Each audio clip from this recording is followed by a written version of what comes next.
এই মুহূর্তে রয়েছে রাজধানীর এভারকেয়ার হাসপাতালে। আপনারা জানেন যে ওসমান হাদি এই এভারকেয়ার হাসপাতালে ভর্তি রয়েছে। কিছুক্ষণ আগে গণমাধ্যমের সাথে কথা বলছেন ঢাকা মেডিকেল কলেজ হাসপাতালের যিনি মেডিকেল বোর্ডের সদস্য ছিলেন, তিনি কিন্তু গণমাধ্যমের সাথে ব্রিফ করেছেন। তিনি বলছেন যে এখন পর্যন্ত তার অবস্থা আশঙ্কাজনক রয়েছে। তার যে ব্রেইনের অবস্থা অপরিবর্তিতশীল, তবে কিডনি ফাংশন করছে।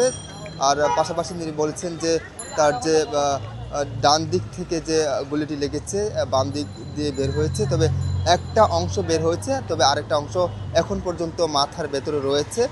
তার জন্য চিকিৎসাধীন চলছে এখন পর্যন্ত। তবে বাইরে যাওয়ার যে বিষয়টি, অর্থাৎ উন্নত চিকিৎসার জন্য, সেই বিষয়টি বলছেন যে সেটি মেডিকেল বোর্ড এবং পারিবারিক সিদ্ধান্তের উপর নির্ভর করছে কখন তিনি উন্নত চিকিৎসার জন্য বাইরে যাচ্ছেন। আপনারা জানেন যে তিনি গত শুক্রবার 2:20 নাগাদ তিনি তার প্রচারণা শেষে তিনি কিন্তু বাড়ির দিকে যাচ্ছিলেন রিক্সা যোগে। সেখানে কিন্তু দুর্বৃত্তরা এসে তাকে গুলি করে পালিয়ে যায়।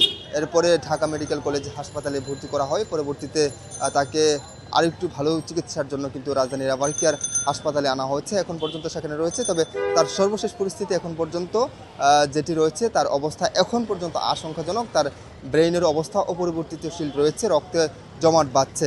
এই ছিল রাজধানীর এভারকেয়ার হাসপাতাল থেকে সর্বশেষ পরিস্থিতি।